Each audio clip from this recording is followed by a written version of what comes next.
மக்களை தமிழ்நாடு அரசு போக்குவரத்து கழகத்தின் சார்பாக விடப்பட்டுள்ள எலெக்ஷன் எக்ஸ்பிரஸ் 2026இல் இந்திய கம்யூனிஸ்ட் கட்சியோட தலைவர், மூத்த தலைவர், இப்போ இருக்கிறதுலே மூத்த தலைவர் நம்ம ஐயா நல்லக்கண்ணு அவர்கள் தான். எந்த லஞ்சமும் வாங்காமல் நேர்மையாக வாழ்ந்த ஒரு மனிதன்.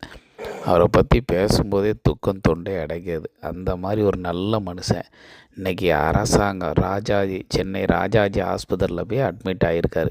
இப்படி அரசாங்க ஆஸ்பத்திரியில் வறுமை கோட்டுக்கு கீழே இருக்கிறாரு. ஆமாம், மு.க.ஸ்டாலின் ஐயா தான் அவருக்கு ஒரு வீடு கொடுத்து இருக்க சொன்னார்.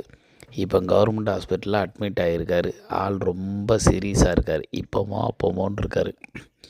எது நடந்தாலும் அவருக்கு எந்த விதமான ஒரு எப்படி சொல்கிறது, ஒரு துன்புறுத்தலும் இல்லாமல் எது நடந்தாலும் நல்லதே நடக்கணும், நல்லபடியாக அவர் குணமாகி வெளியே வரணும். இப்படி நம்ம கடவுளை வேண்டணும், அவ்வளோதான். ஏன்னா ரொம்ப கவலைக்கிடம். அதாவது 20 நாளாக டாக்டர்லாம் போராடி வயது இருக்கும்ல, 89 வயசு 90 வயசு இருக்கும். வயது முதிவின் காரணம் தான் இது. இப்போ அவரை போய் நம்ம காப்பாற்றி நீங்கள் உருண்டு ஓடி ஆட்டம் பாட்டம் எலெக்ஷன்லுங்கன்னு சொல்ல முடியாது. எது நடந்தாலும் நல்லதாக இருக்கணும்.